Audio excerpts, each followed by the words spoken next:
मित्रांनो, मुंबईत 25 वर्षाचा इतिहास पुसला गेलाय. शिवसेनेचा बालेकिल्ला समजल्या जाणाऱ्या पालिकेवर आता भाजपचा महापौर बसलाय, ऋतू तावडे नावाच्या. पण ही फक्त एक निवड नाही, हा शिवसेनेचा मराठी कार्डवर भाजपचा मोठा सर्जिकल स्ट्राईक आहे. कसा सांगतो मित्रांनो, व्हिडिओ शेवटपर्यंत बघा. गेल्या 25 वर्षापासून शिवसेनेची ताकद काय होती?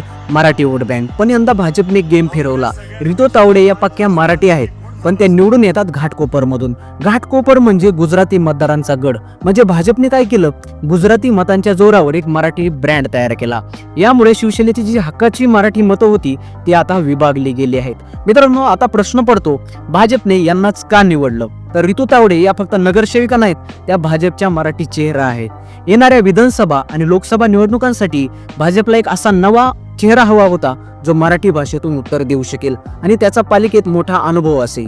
ऋतू तावडे शिक्षण समितीचे अध्यक्ष राहिले आहेत. त्यांना बजेट कळतं, म्हणजे शिवसेनेच्या इमोशनल राजकारणाला भाजपने हे प्रॅक्टिकल उत्तर दिले. मित्रांनो, ज्या पालिकेवर एकेकाळी फक्त मातोश्रीचा आदेश चालायचा, तिथे आता असा महापौर बसलाय ज्याच्या मागे भाजपची शिस्त आणि गुजराती मतदारांची ताकद आहे. मित्रांनो, शिवसेनेच्या गडाला सुरुंग लावण्यासाठी भाजपने ऋतू तावडेंना एक मराठी अँबॅसेडर म्हणून प्रोजेक्ट केलंय. म्हणजेच आता मराठी माणूस हा शिवसेनेचा नाही, तो भाजपचाही झालाय, हे त्यांना दाखवून द्यायचे. थोडक्यात सांगायचं तर मुंबईच्या राजकारणात आता मराठी विरुद्ध गुजराती हा वाद जुना झालाय. मित्रांनो, आता विषय आहे कोणाचा मराठी चेहरा जास्त प्रभावी असेल. तुम्हाला काय वाटतं? ऋतू तावडे यांच्यामुळे शिवसेनेची उरली सुरली मतही भाजपकडे वळतील का?